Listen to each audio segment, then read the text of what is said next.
मैं doctor Neelam Gupta BSc part 1 paper 1 mechanics की unit 1 के विद्यार्थियों को आज आभासी बल के बारे में चर्चा करने का प्रयास कर रही हूँ। आभासी बल अजड़त्वीय निर्देश तंत्र से जुड़ा हुआ है। हालांकि अध्याय 1 में चैप्टर 1 में हम लोगों ने जड़त्वीय और अजड़त्वीय निर्देश तंत्रों को डिटेल में पढ़ा था। अजड़त्वीय निर्देश तंत्र वह निर्देश तंत्र होते हैं जिनमें न्यूटन की गति के प्रथम और द्वितीय नियम लागू नहीं होते हैं। न्यूटन की गति के प्रथम और द्वितीय नियम लागू नहीं होते, इसका क्या मायने है कि बाह्य बल की अनुपस्थिति में भी वस्तु यदि हमें त्वरित दिखाई देती है तो ऐसी स्थिति में न्यूटन का द्वितीय नियम लागू नहीं होता है। और जिन निर्देश तंत्रों में ऐसी स्थिति पाई जाती है उन निर्देश तंत्रों को हम अजड़त्वीय निर्देश तंत्र कहते हैं। जितनी भी घूर्णित निर्देश तंत्र हैं या त्वरित निर्देश तंत्र है वह अजड़त्वीय निर्देश तंत्र का ही उदाहरण है। इन अजड़त्वीय निर्देश तंत्रों में ही वस्तु के ऊपर आभासी बल या क्षदम बल लगता है। जैसा इसका नाम है, यह आभासी या क्षदम बल वो बल हैं जो वस्तु पर वास्तव में कार्यरत नहीं होते हैं परंतु वस्तु पर कार्य करते हुए प्रतीत होते हैं। जैसे यदि मान लो हम कंसीडर करें कि हमारे पास एक स्थिर निर्देश तंत्र है, उसमें कोई कण स्थित है। हम जानते हैं कि यदि हमने उस कण के ऊपर कोई कार्य नहीं लगाया है, कोई बल नहीं लगाया है, तो उस पर कोई भी बल कार्य नहीं करेगा। उस निर्देश तंत्र में, जिस निर्देश तंत्र में कण स्थिर अवस्था में है, कण पर कोई कार्य नहीं किया गया है, तो निश्चित रूप से कण का त्वरण भी शून्य होगा। अब हमने यह कंसीडर किया कि जिस स्थिर निर्देश तंत्र में कण रखा हुआ था उस स्थिर निर्देश तंत्र के सापेक्ष एक दूसरा फ्रेम ऑफ रेफरेंस a0 त्वरण से गति कर रहा है। जब a0 त्वरण से गति कर रहा है तो s' निर्देश तंत्र में कण के ऊपर माइनस a0 त्वरण लगता हुआ प्रतीत होता है। अर्थात s' निर्देश तंत्र की त्वरित गति के कारण स्थिर अवस्था में रखे हुए कण के ऊपर s' निर्देश तंत्र में एक आभासी बल लगता है। उस आभासी बल का परिमाण कितना है? F0 is equal to minus of ma0। चूंकि s निर्देश तंत्र में कण का त्वरण a है, यदि मान लो s निर्देश तंत्र में कण का त्वरण हम a मानते हैं तो s' निर्देश तंत्र में कण का त्वरण कितना होगा? a0 हो जाएगा। उस स्थिति में अजड़त्वीय निर्देश तंत्र में कण का जो प्रेक्षित त्वरण होगा a' वो कितना होगा? a minus a0। इस पहली अवस्था में हमारे पास कण चूंकि स्थिर अवस्था में रखा हुआ था इसलिए s निर्देश तंत्र में कण का त्वरण 0 था, इसलिए कण पर कार्यरत बल कितना हो गया? आभासी बल कितना हुआ? Minus of ma0। परंतु यह आवश्यक नहीं है कि हर स्थिति में ही इस स्थिर निर्देश तंत्र में कण सदैव स्थिर हो। ऐसा भी हो सकता है कि कण के ऊपर कोई त्वरण लग रहा हो। तो यदि कण के ऊपर त्वरण a लग रहा है स्थिर निर्देश तंत्र में और त्वरित गति के कारण, निर्देश तंत्र की त्वरित गति के कारण यदि माइनस a0 त्वरण लग रहा है तो कण पर कुल प्रेक्षित त्वरण कितना होगा? a minus a0। कण के द्रव्यमान से यदि हम इस समीकरण को गुणा कर दें तो हमारे पास क्या आ जाएगा? ma' is equal to ma minus of ma0। यहाँ अगर हम ये बताना चाहें या समझना चाहें तो हम समझ सकते हैं F is equal to ma कण पर लगने वाला वास्तविक बल है, माइनस ऑफ ma0 कण पर लगने वाला आभासी बल है, ma' is equal to f' लिखा, ये त्वरित निर्देश तंत्र में कण पर लगने वाला कुल बल है। अर्थात f' is equal to f plus f0। इसका क्या मायने हुआ? अजड़त्वीय निर्देश तंत्र में कण पर लगने वाला कुल बल जड़त्वीय निर्देश तंत्र पर कण पर लगने वाले बल तथा s' निर्देश तंत्र की त्वरित गति के कारण कण पर लगने वाले आभासी बल के योग के बराबर है। आभासी बल के यदि हम उदाहरणों के रूप में कंसीडर करना चाहें तो बहुत बचपन में जब आप लोग कभी मेले में गए होंगे तो आपने झूला जरूर झूला होगा। जब झूला झूलते हैं तो आपने इस चीज का अनुभव किया होगा कि जब झूला ऊपर जाता है तो बच्चा थोड़ा आवाज, तेज चीखने की आवाज आती है, बच्चे हो या बड़े हो, और जब वापस झूला नीचे आता है तो धीरे धीरे नॉर्मल होते हैं। जब ये झूले में हम झूलते हैं तो हमारा जो अनुभव है वो सामान्य समतल सड़क पर चलने से कुछ भिन्न है। ये जो झूला झूलना है, क्योंकि झूले में बैठा हुआ व्यक्ति एक घूर्णी निर्देश तंत्र में बैठा हुआ है, उसके ऊपर कोई बाह्य बल लगाया नहीं गया है लेकिन फिर भी उसे बाह्य बल का आभास होता है क्योंकि घूर्णी निर्देश तंत्र के घूर्णन की वजह से। उसी का दूसरा उदाहरण हम यदि कंसीडर करें कि यदि किसी लिफ्ट के मोशन को हम लें कि मान लो हमने कंसीडर किया कि कोई लिफ्ट जो है, यदि लिफ्ट ए त्वरण से ऊपर की ओर गतिशील है, जैसा कि इस चित्र में मैंने दिखाया है कि ये लिफ्ट जो है वो हमारी ए त्वरण से ऊपर की ओर जा रही है। जो व्यक्ति इस लिफ्ट में खड़ा है, हम जानते हैं कि वस्तु का भार, व्यक्ति का भार सदैव पृथ्वी के केंद्र की ओर लगता है। वो कितना होगा? F = mg। जब लिफ्ट ऊपर की ओर जा रही है तो लिफ्ट में खड़ा हुआ व्यक्ति जो है उसके ऊपर एक आभासी बल लगेगा जो इस निर्देश तंत्र की दिशा के विपरीत होगा। वो भी किधर होगा? डाउनवर्ड डायरेक्शन में होगा। यह आभासी बल कितना होगा? ma। चूंकि ए त्वरण से लिफ्ट गतिशील है, अर्थात ऐसी स्थिति में यदि हम वस्तु पर कार्यरत कुल बल को देखें तो उसका भार कितना था? mg। यहाँ पर इसकी त्वरित निर्देश तंत्र की त्वरित गति के कारण और एक आभासी बल लग रहा है, ये कितना हो गया? ma। तो वस्तु या व्यक्ति पर लगने वाला कुल बल कितना हो गया? F' = F + m0 और F' = m × g + a, अर्थात नीचे की दिशा में लगने वाले वस्तु का कुल भार W' क्या हो गया? m × g + a।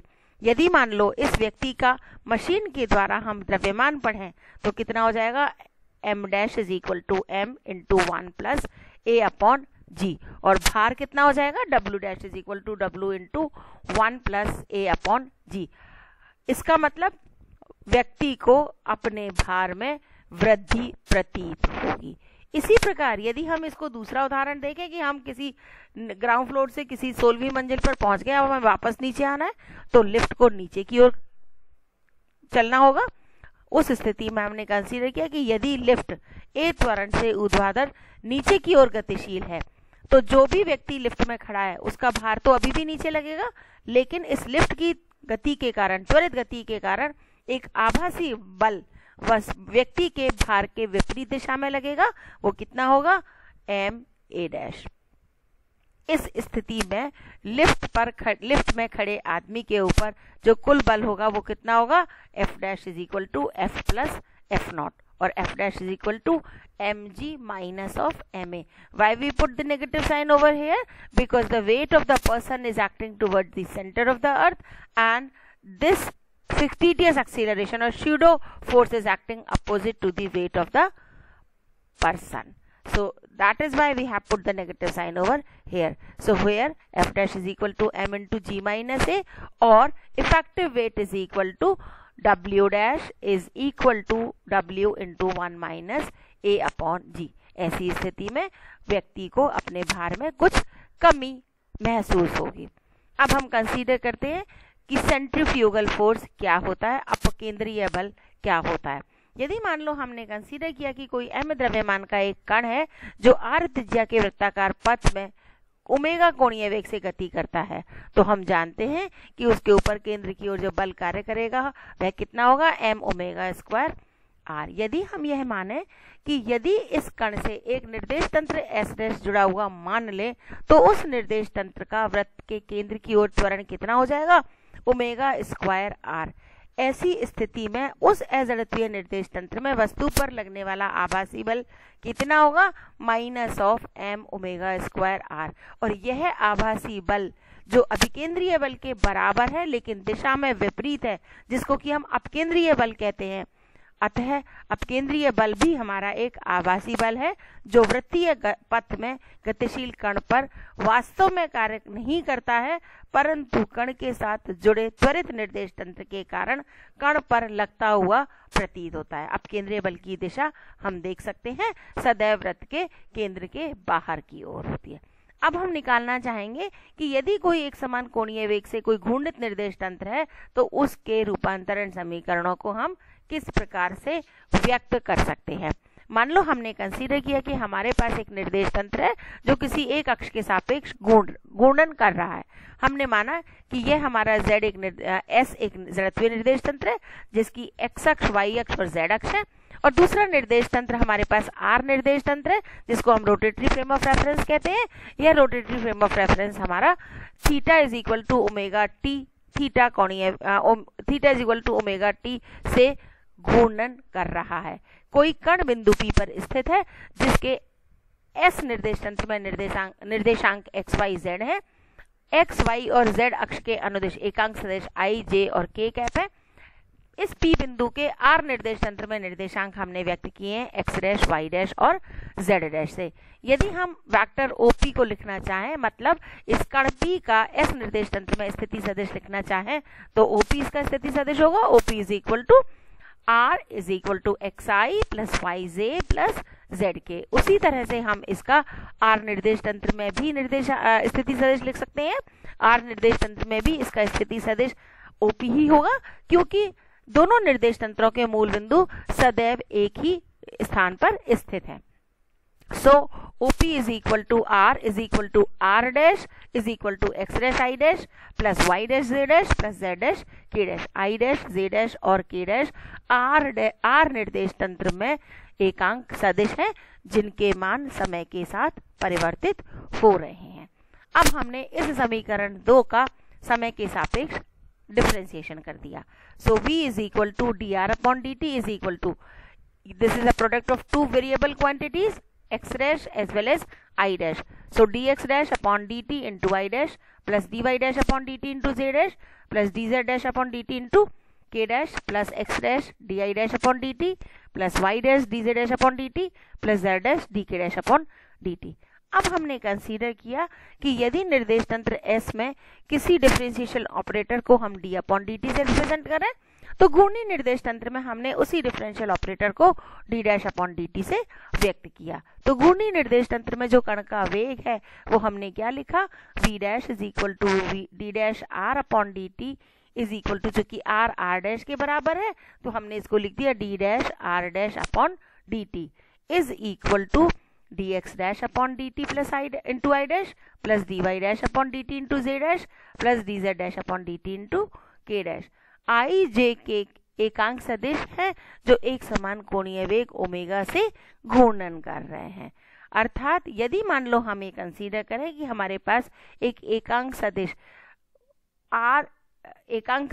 r is equal to जिसके unit vectors i j k हैं, तो हम घूर्णी निर्देश तंत्र में रेखीय वेग और कोणीय वेग में संबंध लिख सकते हैं।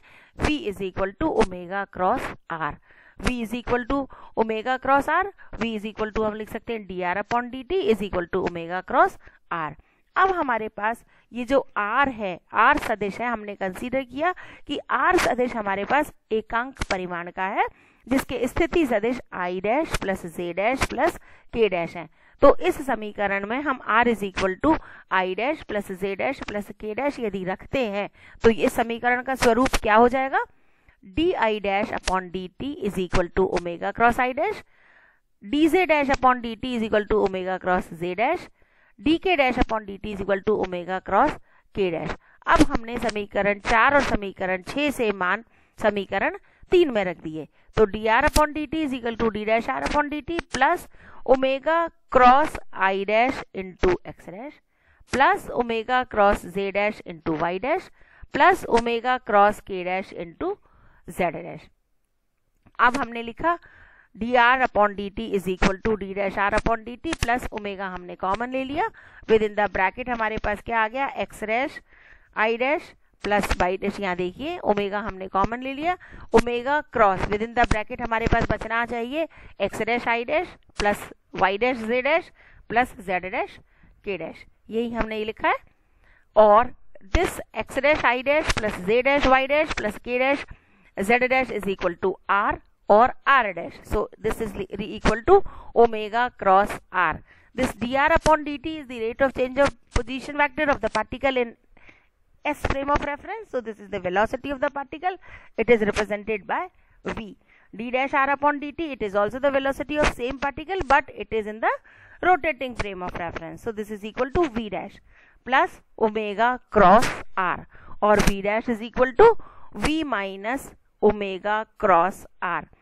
अब हमारे पास यह जो समीकरण है ये क्या व्यक्त करता है कि यह घूर्णी निर्देश तंत्र आर में कण के वेग के रूपांतरण समीकरण को व्यक्त करता है। पुनः एक बार हमने इस समीकरण 7 को ऑपरेटर्स के रूप में रिप्रेजेंट किया। यहाँ भी आर है, यहाँ भी आर है, यहाँ भी आर है, हमने तीनों से आर को निकाल दिया और हमने लिखा D are upon D T is equal to D dash upon D T plus omega cross R. R हटा के हमने ऑपरेटर के फॉर्म में लिख दिया। So this is the transformation equation of operator from one frame of reference to the another frame of reference. पुनः हमने इस इक्वेशन का समय के साथ डिफरेंशिएशन कर दिया। So a is equal to d upon D t, d are upon D T is equal to d upon D t, d dash r upon D T plus omega cross r. समीकरण 9 का उपयोग किया हमने। Left hand side में हमारे पास रह गया D two are upon D T square is equal to, यहाँ हमने समीकरण 9 का उपयोग करके डी अपॉन डी टी का मान लिख दिया। इसको हमने सॉल्व कर लिया। सॉल्व करने पर देखिए हमारे पास क्या आता है, a into d dash r d dash two are upon D T square. इसका हमने पहले इसके साथ किया, फिर हमने इसका ओमेगा क्रॉस आर के साथ किया, एक बार ओमेगा के साथ किया keeping the R constant, second time keeping the omega constant and differentiating this with respect to R plus omega cross R plus one term should also be comes out to be here, that will be equal to omega cross d dash r upon dt, right? So now it is equal to omega is constant because rotating frame is moving with a constant angular velocity, so d dash omega upon dt is equal to 0. So a is equal to, I forget about this, there one more term omega cross d dash r upon dt should be here. So a is equal to a dash plus 2 omega cross d dash r upon dt plus omega cross r. This d dash r upon dt is v dash, so a is equal to a dash plus 2 omega cross v dash plus omega cross r. By simplifying the equation or rearranging the terms, a dash is equal to a minus 2 omega cross v dash minus omega cross r. So the equation number 11 shows the transformation of acceleration in rotating frame of reference r of the particle p, where a dash is equal to d2 dash r upon dt square. This is the acceleration of the particle in rotating frame of reference. A is the actual acceleration in inertial frame of reference S. 2 omega cross v dash is the Coriolis acceleration. Omega cross r is the centripetal acceleration. Now we multiply the equation number 11 by the mass of the particle. So ma dash is equal to ma minus 2 omega cross v dash minus m omega cross r. So f dash is equal to f minus 2 omega cross v dash minus omega cross r, or f dash is equal to f plus fc. So equation number 12 represent the transformation equation of force, and equation number 13 represent that the total observed force acting on the particle is equal to 3 type of force, or sum of the 3 forces. The first force is the actual force or real force acting on the particle in S frame of reference, that is equal to F is equal to ma. The second term Fc is equal to minus of 2m omega cross v dash. It is the Coriolis force which is due to the rotational motion of the frame of reference. As the magnitude of the Coriolis force depend upon the angular velocity and the motion of the rotatory frame of reference, then the angle between them is supposed to be equal to theta. चूंकि हम जानते हैं ये Coriolis बल जो है वह हमारा किस चीज पर निर्भर करता है, Coriolis बल का परिमाण जो है वह हमारा कोणीय वेग ओमेगा और घूर्णी निर्देश तंत्र में कण के वेग v डैश के परिमाण तथा उनके मध्य कोण पर निर्भर करता है। यदि ओमेगा और v डैश के बीच में एंगल थीटा है तो Coriolis बल हमारे पास, Coriolis फोर्स जो है वो हमारे पास कितना हो जाएगा, Fc is equal to minus 2m omega v dash sine theta N cap हमारे पास क्या है, जिस प्लेन में ओमेगा और v डैश एग्जिस्ट करते हैं उनके परपेंडिकुलर डायरेक्शन में this is a unit vector. So now we consider suppose the angle between the angular velocity and the linear velocity of the rotating frame of reference is theta. यदि मान लो हमारे पास कोणीय वेग omega तथा कण का घूर्णी निर्देश तंत्र में वेग v डैश के मध्य कोण 90 डिग्री है तो उस स्थिति में कण पर कार्यरत कोरलिस बल अधिकतम होगा and that will be equal to -2m omega v dash. और यदि मान लो दोनों कण का कोणीय वेग और नॉट पार्टिकल, यदि घूर्णी निर्देश तंत्र का कोणीय वेग और घूर्णी निर्देश तंत्र में कण का वेग एक ही दिशा में है, अर्थात थीटा इज इक्वल टू 0 है, तो कण पर कार्यरत कोरलिस बल न्यूनतम अर्थात 0 होगा। तीसरा जो बल है वो क्या था? अपकेंद्रीय बल। FCP is equal to minus of m omega cross r। यह भी एक आभासी बल है जो घूर्णी निर्देश तंत्र में किसी स्थिर कण पर प्रतीत होता है। इसका परिमाण कितना है? m omega square r। This negative sign is indicating that the direction of this centripetal force is opposite to the center of circle। अर्थात अपकेंद्रीय बल की दिशा सदैव वृत्त के केंद्र के बाहर होती है। तो सेंट्रीफ्यूगल फोर्स जो है उसकी दिशा हमेशा सेंट्रीपिटल फोर्स के अपोजिट डायरेक्शन में होगी। Centrifugal force is always acting opposite और towards acting outside of the center of the circle, or centripetal force is always acting towards the center of the circle. So that's all for today. Next time we will consider the motion relative to earth. Thank you.